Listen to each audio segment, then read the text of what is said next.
let's deal with at least the biggest thing, air quotes, of the boxing world this weekend, which was the KSI Logan Paul event. It just was. Like, we just have to face the facts that those 20 million plus subscribers on both ends for those two guys in the main event produced a huge trending social media event. Was it a good boxing event? I would say no. And I would say on top of it, it was a very bad attempt at boxing. Like, it was a very bad boxing a card overall from top to bottom.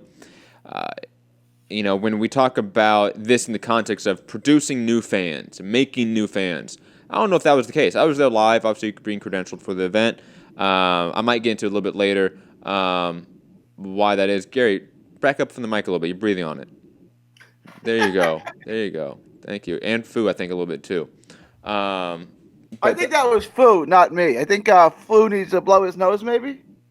Nah, All right. Oh, you know what it is? Okay. I think it's Fu's chair. Oh, there it is. Yeah. I can hear your chair, Fu. Your gain's high. Your gain's really high. It must be. So that makes sense. But digressing from that, let's sort of break into the event that was supposed to produce more fans. And to be honest, it didn't. It didn't in any way, shape, or form, in my opinion. When I was there watching the event live, and all these teenagers, predominantly, 13 to 25-year-olds there, right? Predominantly, Caucasian, fans that in the LA market aren't at boxing events. Let's just be honest about it. This was an audience that is not a boxing audience. So you have people there that if you want to entice a new audience into the sport, they're there. They're watching it. And what do you put on? You put on squash matches and tune-up fights that all don't deliver. Not a single one really produced anything exciting, except for maybe the Billy Joe finish at the end. But let's be honest here. That fight was rough to get through. And even the Devin Haney fight, the entire crowd didn't care about it. There was YouTubers that came in the audience or in the arena during the co-main event, obviously, for a boxing fight. That's how it is. The celebrities get there very late. And for this event, the celebrities are all YouTubers, right? So there's at least 10 YouTubers that walk into the arena in the middle of the Devin Haney event. This is about 4 rounds in. Everyone's bored with it already. The crowd's done. They see these YouTubers that they know. They flock to them. Everyone is ignoring the fight. Even the media is ignoring the fight. So this was a perfect storm of just pure bullshit and fuckery, in my opinion. Like, not only was the main event, in my opinion, a devaluation of the sport when you put that type of fight above really world champions and real fighters, but on top of it, the rest of the card was the worst foot possible to sort of present yourself to this new audience. It was a card that was structured on the cheap end that produced no entertainment. So from my experience there, purely talking about this narrative of did it create new fans, watching the people there, no. They were checked out of boxing for sure by the time we got to KSI Logan Paul. And to be honest, those two guys could have done anything. They could have just walked in the room and 8,000 people would have showed up and they would have gone crazy, and that's how it would have been. They could have done table tennis. They could have done badminton. They could have played checkers. They could have done literally fucking anything. And thousands of people would have showed up and screamed their heads off for that because they care about them. They don't care about boxing. And on top of that, DAZN and Matchroom did everything possible, in my opinion, to make sure they don't care about the rest of the real boxing before that circus show main event. So I don't know how you can sort of have this event be a success for DAZN, Matchroom, or boxing. Maybe in a pure short-term monthly subscriber base for this month, it's a success for DAZN, but that's it. These people aren't going to stick around. They weren't sticking around for the rest of the card, period. They want it out as quickly as possible. Guys, any thoughts? I know I'm going to be ranting about this card predominantly, but I'm going to try to let you guys talk and not cut you off and not yell at anyone. I know Rob's going to be on tomorrow's show. I'm going to do the same with Rob. I'm not going to try to yell. I'm not going to try to debate that much. I'm going to say my rants and my points and just get off. Gary, thoughts on KSI Logan Paul? It was what I thought it was going to be, which was a joke. The only The Billy Joe knockout was good. The fight was boring. Yes. But like, so here's if you're saying it's first time boxing fans watching it, Yeah. which okay, they don't know that Billy Joe is a huge favorite. That Billy Joe's gonna mop the floor with this guy. So maybe they just saw a good fight. I'm trying to put a positive spin on it. No, I agree, but I'm just trying to put a positive spin on it. And then just Devin Haney. I mean, he did fine. He just didn't do anything spectacular. Like, I wouldn't criticize Haney for his performance. It wasn't going to make any new fans. It wasn't going to, I don't think he helped himself becoming a bigger star. And then like the KSI guy. I mean, it like, did he even bother like learning how to box at all? Like, at least Logan looked like he took some basic boxing lessons. KSI just went in there swinging like a madman. And he won the fight. I'm just interested in hearing. So, like, KSI is a gamer, right? Like, that's how he came to. I believe so. Was there? Yeah, was there video game media there too, or Yes, like who else? Yes, there was. Yes, and I'll say this because I was in the auxiliary media section along with a lot of other media, and a lot of the people down in the media row were gaming media and more mainstream media outlets for sure. I think because gaming is much more popular than boxing, so they're going to have a bigger following than people who actually know about the sport. Esports is massive right now. No, you're right. Yeah.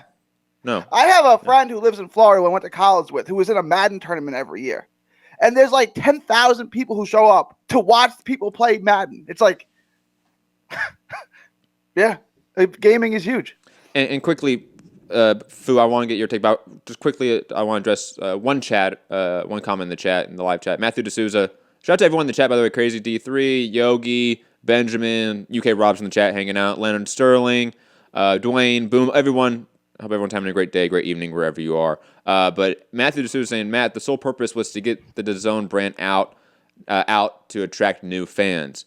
Well, look, if these new fans that you're sort of going after aren't sports fans, let's say, and your entire brand is a sports streaming app, then that's going to be hard to get them over to your side long term because you're offering zero content for them long term. Next month, what content is out there for Logan Paul and KSI fans on DAZN? Honestly, nothing. It's sports. These fans are not sports fans. They're not boxing fans. They're YouTubing fans. They're gaming fans. That's what they're fans of. And while DAZN is a content provider and distributor like YouTube, it doesn't give you the type of content that YouTube gives you. So to compare these audiences and these audience bases and say that there's crossover there is just not true in my opinion. To be honest, DAZN needs to be attacking the ESPN audience. That's the crowd they've needed to attack from day one. And I think they've always been scared to go after that crowd and that brand. But that's the brand they need to go after. Not the YouTubing crowd. Not YouTubing as a whole, because that's a different lane completely. That's like going after a movies or TV streaming service. It's in the streaming market, but it's a different lane completely. Like to really try to attract that audience. It'd be like trying to get Christian Bale and Daniel Day-Lewis in a fight. They're great actors, so the Netflix consumers are going to go over to DAZN. No, they're not. They're not going to go past that month. And that's the same concept here, that these fans that they're attracting aren't the fans that are going to stay around long-term to give DAZN long-term support, viability, and health as a company. Fu, your thoughts about the event and the main event, so to speak. No, I agree. I agree with all of those points. The thing is, I think there is a way that they could have leveraged this to help with, gaining boxing fans. Like I think Gary said, putting, or no, it was actually Ricky Ellis in the chat said, putting Ryan Garcia in there and then doing segments with Ryan Garcia talking to Logan Paul or KSI or something would be better, and having more interaction between the fighters and KSI and Logan Paul would have been really good too, because then their fans would see those people not just at the boxing event, but, maybe get to know them a little better.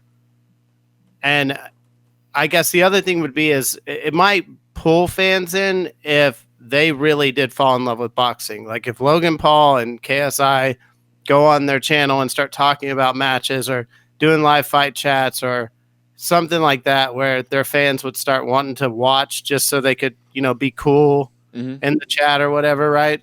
That might make more fans. in a way, in some roundabout way. Maybe not true fans, but casual fans are great too. I mean, probably the largest consumers are the casual fans. The largest base of the consumer, at least. Yeah. So it could end up being good for boxing. I just thought I was okay with this until they started talking about fighting real boxers and champions, and how they thought, oh, I could beat a real pro boxer, not just Logan Paul or KSI. I could go fight real boxers. It's like, if either one of those guys steps in the ring with a cruiserweight, it's just going to be the worst thing that ever happened on TV. And then we have Yahoo dumbass brother Jake Paul out there saying that boxing is rigged and that people are paid off. So now you have this audience, that you have this these content creators, right? That you're thinking, if you're DAZN, are the gateway to this new audience, are now saying, hey, all this content that they provide you is rigged and fake and people are paid off. How's that good for the sport? How's that good for DAZN? Like, honestly. Like, other than this short-term monetary gain, which means bullshit to me, because that's not growing the sport. That's what I care about. This is a boxing show. This isn't a DAZN show. This is a boxing show. A super large audience. Their megaphone. Yeah. It's massive. So they'd just be out there saying, like, it's a shit sport. It's rigged. Like, Logan Paul should have won, even though they didn't count the knockdown that KSI got. Then took 2 points from him. It was a shit show, no doubt. And it was. But think about it. Like, now you have these people going out there and saying this sport's rigged. It's fake. Like, that's not beneficial to the sport at any way, shape, or form. That devalues the sport definitionally. Because you're saying the sport is not real. What's frustrating about that is, in the NBA, a referee actually got caught being in ties with the mafia and shaving points and rigging games and was put in jail for it. His name was Tim Donaghy. Mm-hmm. Okay? That actually happened. But it's not like every time you watch a basketball game, the first thing you hear is, oh, basketball is always rigged, which it was proven to be, right? But, like, there's no evidence of that in any of these fights. So, like, why is that, like, such a prevailing talking point? Like, oh, these fights are rigged. Based on what? Like, in the NBA, I can point out that guy admitted it and went to jail for it. That he was in debt to the mafia and rigged games, including the NBA Western Conference Finals. So, there's no evidence to support that in boxing. So, like, where does that come from? Like, you know what I'm saying? Like, that's got to stop. I mean, we even had it when Kovalev was knocked out, for God's sake. That Kovalev took a dive. Like, that'd be one hell of a dive. It's not just a Jake Paul issue right now. I mean, that's just like an issue in boxing fandom or just sports fandom. This whole like everything's rigged mentality. But you can't have these new audience, this new fans for the sport. They're watching it for the first time now, being told by their heroes, shit's fake. Don't watch it anymore. Like, that's automatically bad for the sport. It's already bad enough in our own community. Like, it's happened, like you guys just said, in the Canelo fight, but also after the Joshua fight. It was like a big conspiracy that he was sick or something more was wrong with him. And that's, there's always, like, all of these weird conspiracies, So I don't know how this, like, helps boxing. I definitely can see every way that it hurts boxing, but I don't know. Those kids have a huge following. If they somehow get energized by boxing, or maybe they get put on, I hope this doesn't happen, but I'll put it out in the universe. They get their show on DAZN with each other talking about boxing, like some kind of, no. Mike Wilbon and the white guy on ESPN. They have that cool show. I don't know, where they go back and forth and they have completely different opinions and don't like each other too much. But,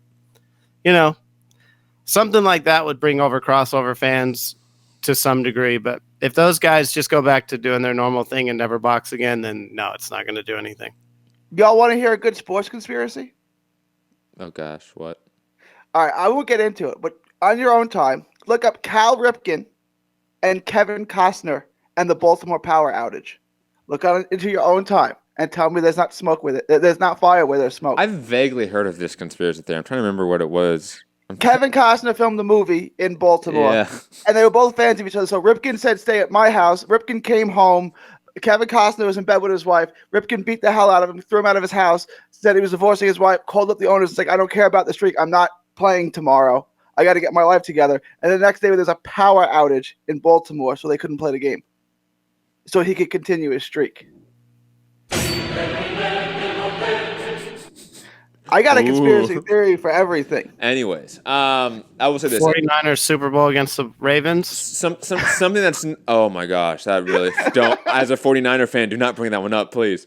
I will say this though, not a conspiracy theory though, is that the obvious sort of acquisition, let's call it, of media members and quasi journalists from DAZN has been beneficial because you now have Radio Raheem saying that boxing won somehow on the telecast.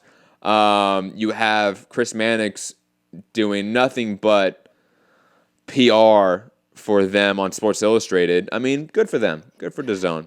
And what was it, Radio Raheem? I get they put Ryan Garcia in the box because people know who he is. He's got a huge Instagram following.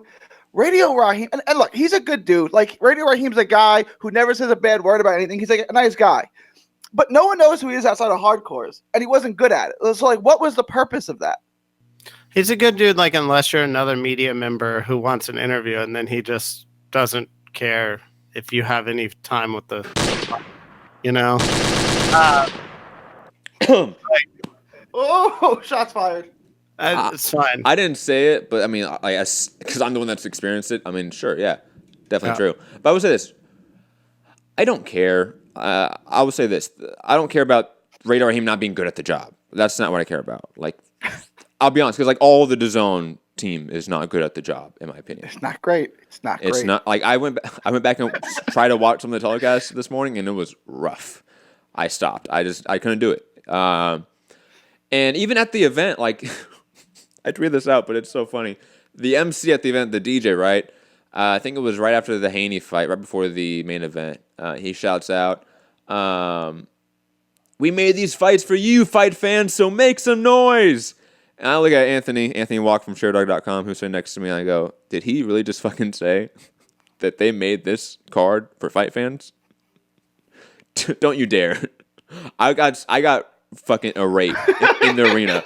I almost tried to find that DJ wherever he was at. I was upset. He cannot say that. No. Do not put this card on us. Okay? It's like getting tickets to a fight for your wife and saying, look what I did for our anniversary. Look what I got you. It's like, you didn't get that for me. You got that for you. These fights weren't made for us. It was made for you. I'm not interested in this. Yes. And then the DJ. And that same DJ was like, do we have any Tupac fans in the house? And looks at me and goes, please don't play California Love. And instantaneously starts playing California Love and doesn't play the Tupac verse. So. Wow. Okay. It is what it is, you know? It was a great event. I had one YouTuber who obviously was a YouTuber because he knew all the YouTubers and he was yoked out of his mind, like steroid out of his mind. So I can tell he's a YouTuber. And plus his outfit, it was weird. He had half his hair bleached like a skunk. Odd, but he was coked out of his mind, allegedly. I don't even say allegedly. I don't know who he was. He was coked out of his mind for sure. Because that motherfucker was literally marching up and down the entire stadium all night dancing.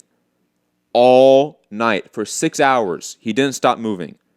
Me and Ant, like, we literally paid attention to this guy more than some of the fights because he was more entertaining. And he only sat down for the main event and he was dancing in his seat. That's how I knew he was coked up. But anyways, it was a great event. We had porn stars pissing in the seats. It was just a great, wholesome family event for all those 13-year-olds. Just fun. It's going to make so many new fans. But I can rant about this. Hey, we can take all those fans. What? Take all those porn star fans. Oh, those porn star fans. Oh, bring them in. Not the pissing ones. I'm going without that. Let's get off the ranting of KSI Logan Paul because we can probably do that for 2 hours.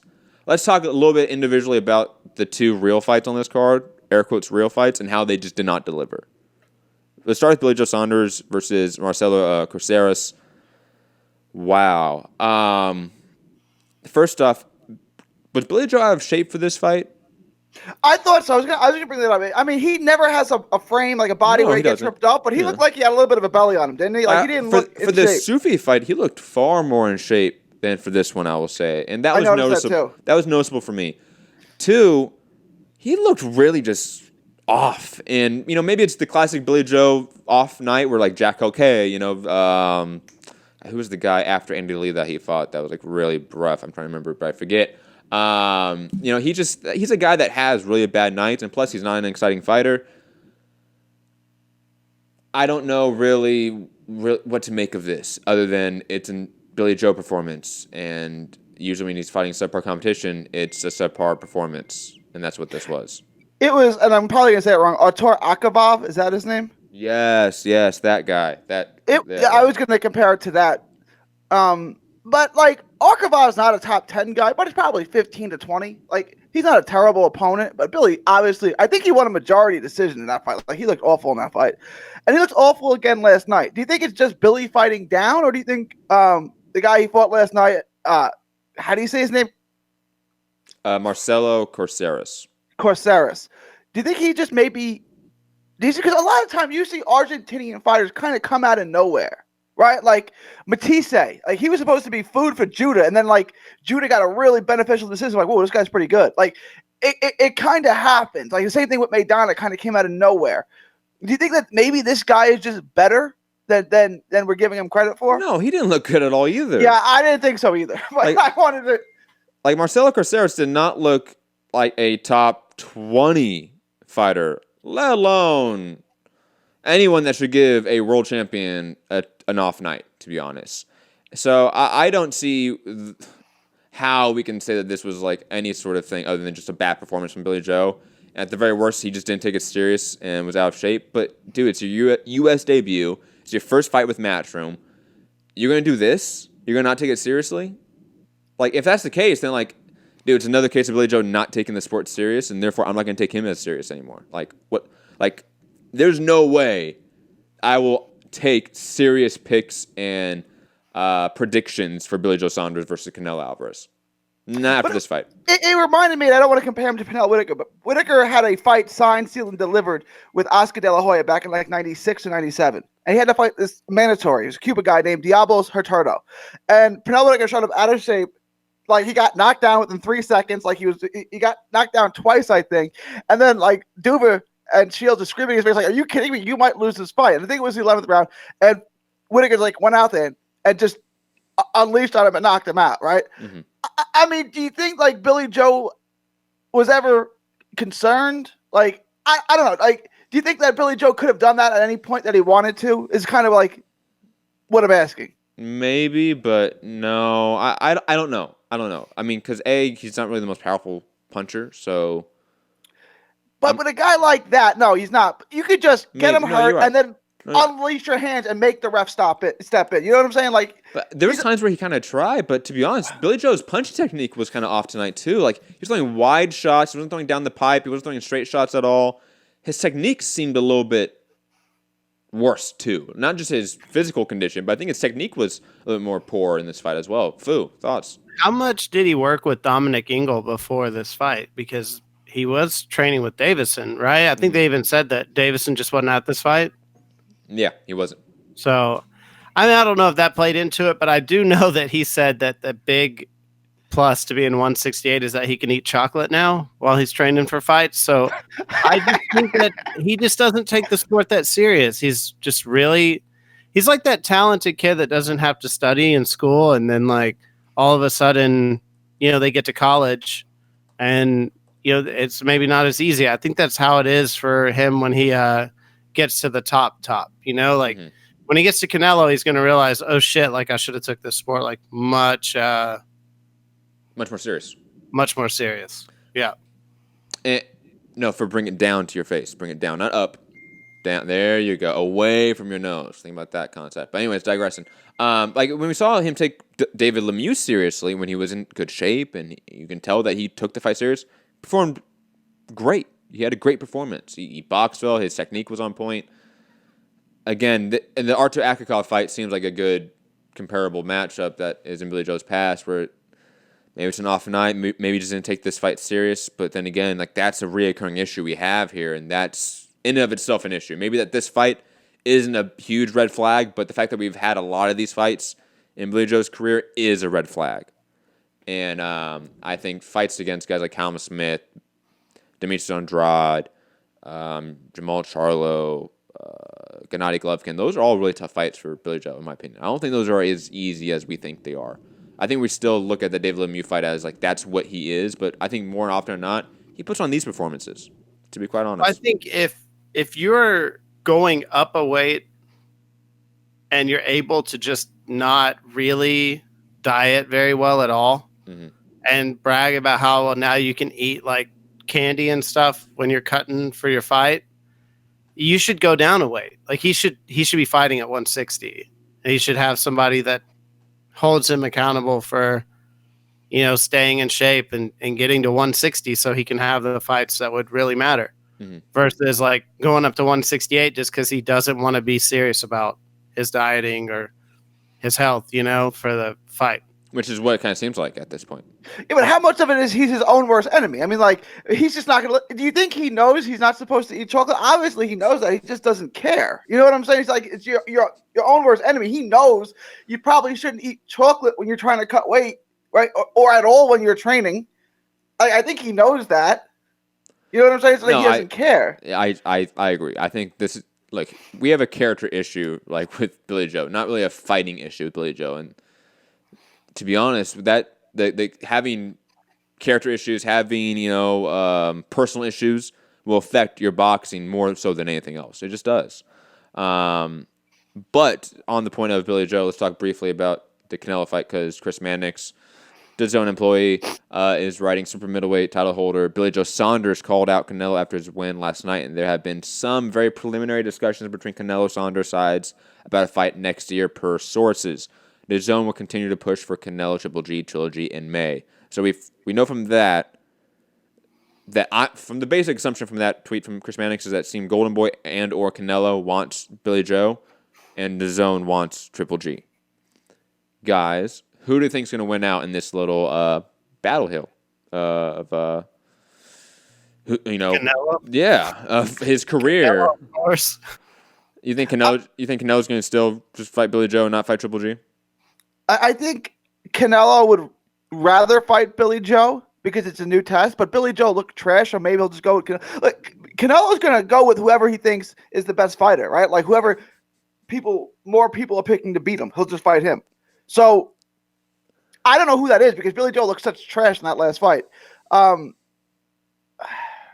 think my gut feeling is Billy Joe, so I'm going to go in that direction. That's the same for me. My gut feeling, I believe Canelo when he says he's done with Triple G. I believe Canelo when he says that.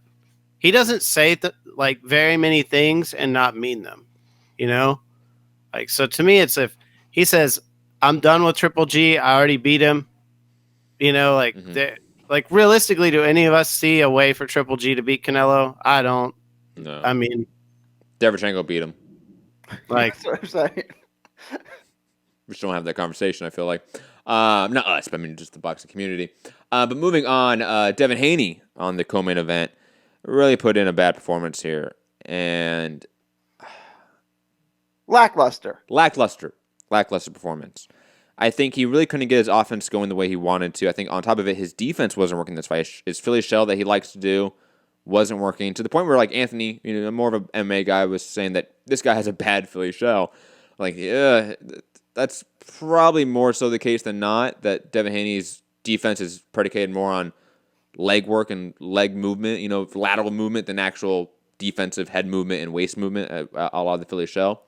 But I don't know really what to think of this performance because Devin Haney is a guy that the last two performances were really exciting.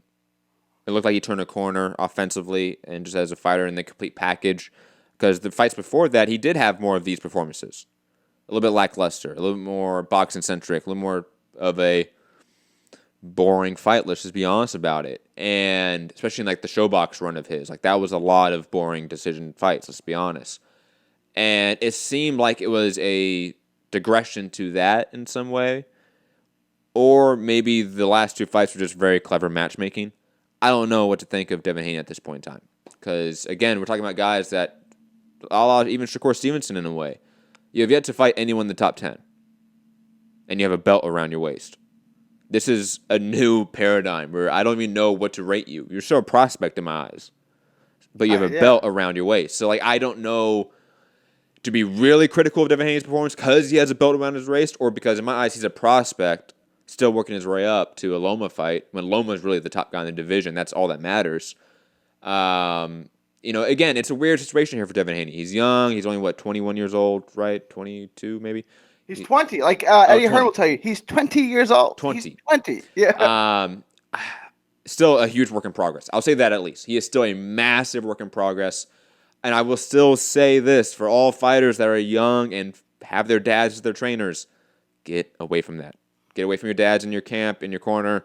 Have them be outside of it. I'm telling you, it's going to be a huge benefit. Now, I will say this. Devin Haney's dad is far more outside the picture than other dads, but still. I wanted to talk about that, right? Because obviously your dad knows you better than anyone. They have a really good relationship. I mean, like, doesn't dad kind of have to say, I'm going to step back? Yes. Because the son's like, that's the only person. You know what I'm saying? Like, that's a tough dynamic. I would say in most situations like that, it should be and it will be the dad saying, I have to take the step back. Because the son's not going to want to piss his dad off and say, hey, dad, leave. Most of the time people don't do that. Only Floyd does that. And Floyd, I mean, in his case, his dad and him have a very tumultuous relationship their entire lives. So that explains why he was able to say, fuck you, dad. But I think Devin Haney should think about maybe spreading his wings a little bit from a training perspective, because I see him getting in a rut, stylistically, technically speaking, and that means he has patterns. That means he can get figured out from tape, study, and the higher he goes up the ladder in terms of competition level, those guys are going to figure him out, in my opinion. Guys, thoughts on Haney's performance? I think you guys are right. He's still really just a prospect with a full belt because weird. of the franchise, right? Mm-hmm. So he's in a really weird position where, like, call a spade a spade. The Billy Joe Saunders and Devin Haney showcase fight to kind of wow the crowd with some kind of crazy knockout or stoppage or something, it didn't work. Except for, like you said, maybe the 11th round for Billy Joe Saunders. He had some really nice knockdowns. But he was like asleep for the rest of the fight, But the Haney fight, it didn't go as well as like it should have. Like he had a really nice uppercut in like the 5th round or something. I think that put the guy down. Yeah. And after that, there wasn't much going on. Like, I mean, his offense didn't seem as crisp as it was in the other fights. Like it was maybe like a really good. It was like maybe it's an unknown guy who's actually like a really good. We'd have to see what Santiago does after this fight. If he goes and like fights somebody else and gives them as tough a fight or a harder fight than. To Santiago's credit, he didn't look that bad. He didn't. I don't think he's a world beater, but he's a top probably 15 guy. After he gets some more experience, you don't think so? Top 20 for top 25. Okay, 25. Top 25. Top 25. But he's a credible guy. No. Right? Like he wasn't. He had some skill. He had some skill. I will give that credit. Like this. Marcelo Caceres was a far worse opponent than Santiago. I kind of felt that way too. Right? Like, had a lot more success. Can we agree there? Fu, you agree on that? That Billy Joe's opponent was far worse than Devin Haney's opponent in terms of skill level and talent? Because, he wasn't even really doing much work against Saunders, but was still. I guess he had some like moments in the fight where he had some good combination punching, but really, I thought he won the 6th, which was after the knockdown, but he may not have even won that round. He just did a lot better, so I gave him the round. He may not have really won it, but no, Haney dominated the fight. Haney controlled the fight. Haney won every round. Yeah, but he struggled. Put a circle around the 6th. He struggled. I think he struggled. I'll put it this way: it's not about with prospects. It's not about rating did they win or not most of the time, right? It's usually about how do they win, how efficient are they in their win, how efficient are they in their technique, are they growing in skill level, are they gaining ability and talent or technique. That's what we usually look at, right? And in Devin Haney's performance, it almost like he failed all of those questions, right? In terms of did he improve? No. Do we see any growth in him as a fighter? No. Did we see him struggle in terms of being efficient with his offense or his defense? Absolutely. So, when we compare it even with a guy like Ryan Garcia, who, when we talk about leaving dads and going to a big gym, he did that. He went to Eddie Reneso and Canelo and went to the bigger gym and to learn from actual legit fighters and trainers and look at what he did against Duno. Knocked him out in the first round. Well, and dominated it's him. like with Wilder, you could say it like this, like, yeah, like people shit on Wilder's resume, but he did what he needed to do against all of those guys who weren't like up to his level. Like he knocked him out. He knocked him out early. He's only gone like the full fight with 2 different guys. So I mean, it's like when they put you in the ring with someone that's supposed to be a showcase, it's about how you win, not if you win. Like if you win is guaranteed. Like like no one thought this guy would beat Devin Haney, or even come close. Like Gary said, he won every round. I don't think Haney won every round. I think that's ridiculous to say that. Do you really? Yeah, I don't think he won every round. I wasn't scoring it, but watching it, I thought, no, I don't think Haney was winning every round. Like Haney won, don't get me wrong, but I don't think he was winning every round. Same with Cruceres. I thought Cruceres picked up rounds against Billy Joe. Oh, for sure. Cruceres picked up more than a few rounds. Yeah, I thought Cruceres picked up maybe 4 rounds, maybe close to 5 rounds. Like he was picking up rounds, in my opinion. I thought Santiago picked up, 2 rounds, maybe 3. But again, even beside that point, we've talked about this before. Just a 10-9 doesn't really tell you the story in a round, you know. And Santiago was making it difficult for Haney to get his punches going, get his combinations going. On top of that, Haney did not look comfortable going backwards for really the first time in his career, I would say. I think Haney was, because he's 20. He's a kid. No, to his credit, he did say he dislocated his shoulder early in the fight. If that happened, I completely understand, as somebody that did dislocate their shoulder a lot of times in sports, how debilitating that can be in athletic competition. I think he was amped up for the crowd. Like he wanted to have a star-making performance. He wanted to go in there, blow him out right away, and look spectacular. And when that didn't happen, he was a little disappointed, and he just got, I don't want to say lackadaisical, but he just got, in a rut. He got, okay, I'll just win every round then. Like he wanted to go in there, blow him out, put a show on, and that didn't happen. So then he just said, okay, I'll sit back and outbox him. I also just wonder how much of the performance of both of the guys comes down to just being a part of an event that's just different than anything anyone's ever been a part of. Just a ton of people who don't really care about the sport, a ton of media that doesn't really care about the sport, a ton of weird interviews, just a lot of stuff that might get in your head or kind of take you out of the moment. No, agree. So I don't know. I mean, I want to see obviously, I'm still a big Billy Joe fan. Like, I think he doesn't take the sport as serious as he should, but I think if you put him in there with the top guy and he's going to put on a show.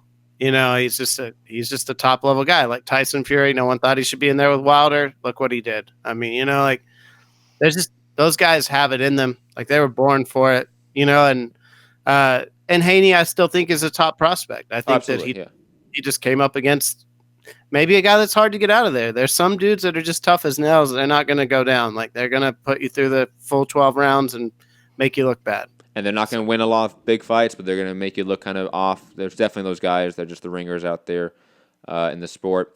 Let's briefly talk about some the rest of the real undercard fights. Nikita Bobby, a.k.a. White Chocolate, got a DQ win against Jonathan Batista. And my God, was this the biggest shit show of all time.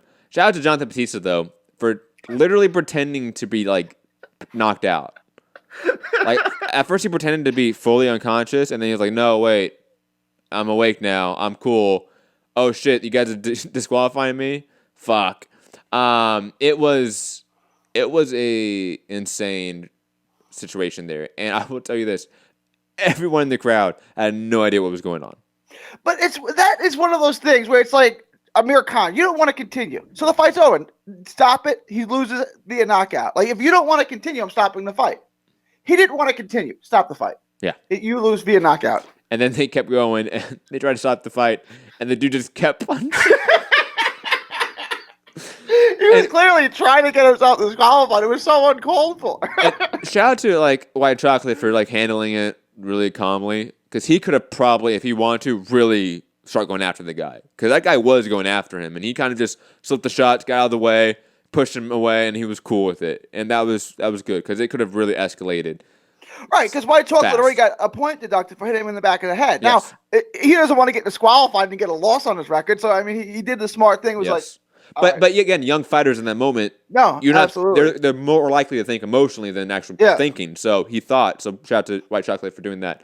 But God, step him up. He's good enough. You can step him up in competition level. You don't need these guys that are 19 and 15.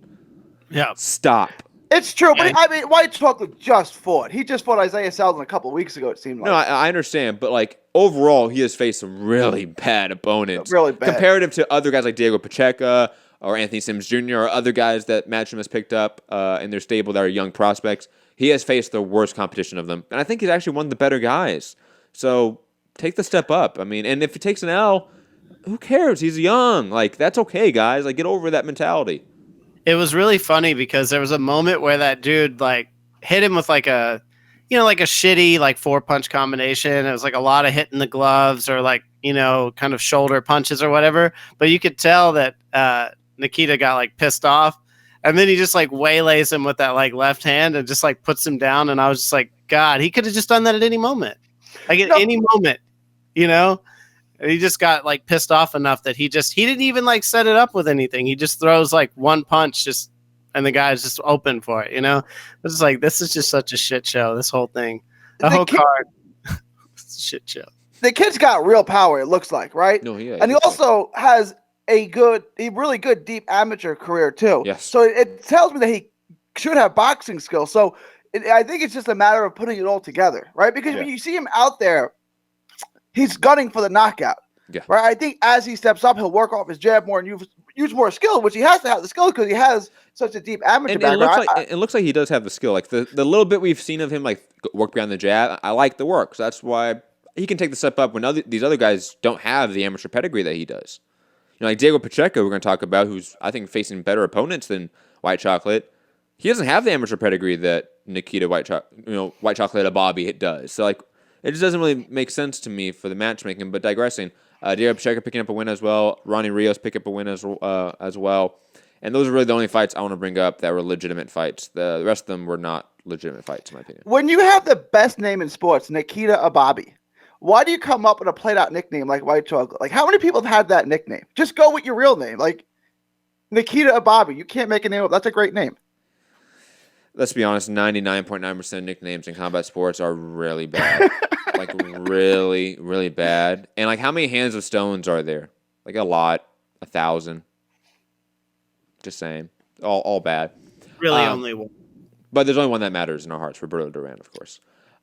Moving on, though. There's been a lot of boxing. I wanted to see the Walsh fight, but it was a rough day because it was the LSU Alabama game that I watched. There was Penn State versus Minnesota, and trending more than all of that was this dopey fight. So that tells you how big the fight was, right? Like, I just named 3 of the most prestigious programs in college football on a college football Saturday, playing undefeated teams, and this dopey fight was trending more than all those things. So that tells you how big that fight was from a social media perspective, which doesn't mean subscribers. And it probably means they got no subscribers because it was bad.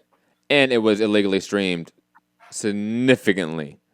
I mean, you literally had a guy with glasses on, with the reflection of the fight, with an illegal stream on YouTube with 11,000 concurrent viewers. That's what I'm saying. You got like the internet geek people, like this is their thing. Obviously, they're going to be able to stream it illegally. Like, did you not think? Did you see the tweet I posted? I think it was on a Friday night or something like that. And I went and looked at all the replies to one of like KSI and Logan Paul's tweets about the fight. Like, hey, go subscribe to DAZN, right? And literally all the replies of, oh, we're going to find it on Twitch. We're going to find it on Pornhub stream. We're going to find it on YouTube. Like all the different levels of how we can illegally stream this fight. They got it, okay? They had fake credit card websites you can go to sign up to DAZN with a fake credit card with. Like, these fans found a way to gyp the system, guys. I am telling you. DAZN sold their souls for nothing on this night. I am telling you guys. I'm sorry. It wasn't worth it. That's not how you build a real consumer base for a brand. Not at all. But digressing from that point, a DAZN fight that was good. Oh, sorry. I wanted to talk to you because you talked about DAZN having to tap the ESPN market, right? Yes. But ESPN, and I agree, like, you have to get that market. You're not going to get sports fans if you don't get the ESPN market. Yeah. But it's like I introduced a new cell phone, but I don't want to go after Apple. It's like you might have to. You know, like I know it's hard because people are so. Yes. But I think it was like Samsung or Google one of those did like a bunch of targeted ads, like shitting on Apple. Remember that? Like in maybe a couple years ago, I want to say a bunch of ads came out from I think it was Samsung and Google, one of those Android phones, and they were going after Apple. Like they had Apple phones in the commercials, like not working and shit. Like they were literally in the commercial juxtaposing the two phones. Which and is saying, hysterical. Because if you've ever had an iPhone and Android, you know which one doesn't work. Oh, no, we know. iPhone. We know. And DAZN has had a hands-off approach with ESPN. And they've given them a wide berth as the main U.S. sports brand, but they have to go after them, plain and simple. And right, but it's like Amazon started as a book company, and they said we're going to go after the borders. No one's going to walk into a bookstore again. It's like and these are billionaires, right, who have DAZN. So like, doesn't that have to already be their mindset? I'm going to take down the biggest player in the game. And that's what they kind of said to begin with. They said they're going to take over the U.S. Right? They came out saying as much. But all they've done in the meantime is sort of been worried about really imprinting themselves into the marketplace in some way. And I think they need to take the little kid gloves off DAZN. Like, if that's just how it needs to be. You need to start targeting ads on ESPN. You need to start buying up a lot of ad space on ESPN. Whether it's .com, whether it's actual commercials during TV time, you need to buy up ad space and target it on ESPN. You have to. And Fox Sports and NBC Sports and all the other sports channels, target them religiously. And honestly, stop caring about trying to attract the entertainment fan base, because that's not who your brand is supposed to go after. I don't. DAZN has soccer. Did you know that? Yes. Okay, I didn't even know that. I have an uncle back, and he has DAZN for soccer. I didn't even know they had. Yeah, I don't know what leagues they have per se. I don't think they have MLS, obviously, but they have some leagues, yeah, for sure. I know, like in other countries, they have like really big time leagues as well. But digressing from that, bring in the U.S. fan. But I know, like, besides those who are born in other countries, and I know, like in Japan and in Germany, for example, and even in like Italy, like DAZN has been really forceful in going into these markets and dominating. In the U.S., they haven't, and maybe it's because it's the U.S. market is just an entirely different marketplace than Japan and Germany. In terms of size, in terms of the amount of brands in the space, it just might be a completely different ball game. But they have to, because they're treading water right now, in my opinion, with these types of moves. Well, they're trying to make a move after some kind of NFL package, which would change everything if they get some piece of that, right? Absolutely. But that's something that they should have put a lot more of their money into and in time instead of this shit. I don't know how it works, but like the NBA, why don't they try to get an NBA package where they get X amount of? I don't know the legalities, but I know like there's no monopoly on the NBA package. So why don't they try to get some type of NBA package where it might not be every game, but it's 50 games and it's the games you want to watch, right? Like I would assume they will once the contract is up, think about like. Because for a lot of time, TV and digital rights were just combined in contracts. And now is really the first year or so where these sports entities are thinking about splitting these up. And that's going to give them a lot more leeway and for DAZN to sort of try to implement themselves or implant themselves in these sports or markets. Because now these sports are looking to separate TV rights and digital rights. Like, yes, ESPN and Fox, you get the sports games or whatever they are on TV. But for digital rights, we're going to go over here. And that will be interesting to see how that plays out, to be honest. But then again, you're still fighting with ESPN. ESPN Plus is now at 3.5 million subscribers. That's more than you have, DAZN. And they have better sports and better quality sports and more content and more total programming. They have so much more to offer, right? Like ESPN already has the American sports market in a chokehold. Like the content you get for $5 on ESPN Plus compared to what you get for $20 on DAZN, it's like it's a no-brainer. Obviously, I'll pay the $5 for the Plus, ESPN Plus, and then I look at $20 for this little smidgen of a product that DAZN offers me? No, I'm not paying that. You know what I'm saying? Like, it's literally 4 times the price as the ESPN app, which is drastically better. So many. I disagree with Matt. People like football and can see on DAZN. No, they can't. Like maybe in Canada. I know Canada has the NFL rights on DAZN. When they say football, they mean American football? Like, I would assume you so. can't. Because if you're really talking about the Chilean league being the thing that brings in fans and subscribers in the U.S. market, Soulmania, yo, get the fuck out of here, man. Like, what are you talking about? Like, honestly. Like, No, there's no football at all on DAZN. There's a baseball highlight package, which is good. Mm-hmm. And there's soccer, and then there's billiards. Yep. Something. Yep. This is again, guys. Boxing and MMA is their biggest content, or most of their content, I would say, and that's still, B-level boxing and MMA most of the time. I would say, especially MMA, it's B-level. Boxing, you get obviously A-level stuff here and there, like Nao Inoue. You can get AJ Ruiz, obviously Canelo fights, but a lot of the time you just get filler. Soccer is a huge thing in Europe. Yeah, we know that, but we're talking about. But it's an American. Guys, I understand that. Guys, we're not talking about DAZN being successful in Europe or in South America or Japan, where they're largely far more successful at. We're only talking about the U.S. market. That's it. That's exclusively what we're talking about in the parameters of the DAZN conversation we're having. It's DAZN in the U.S. market. And DAZN in the U.S. market does not have football, does not have soccer, does not have basketball, does not have NFL, anything like that. And the baseball they have is very limited. And it's only a highlight show package that is, again, limited. And for most sports fans, especially casual sports fans, they're not tuning in for that. They have Sports Center for that. They have other things. They have the Major League Baseball Network for that shit. And I'm not dumping on DAZN because I like their app. I like their boxing. I like their baseball. But hardcore baseball fans have the MLB Network, right?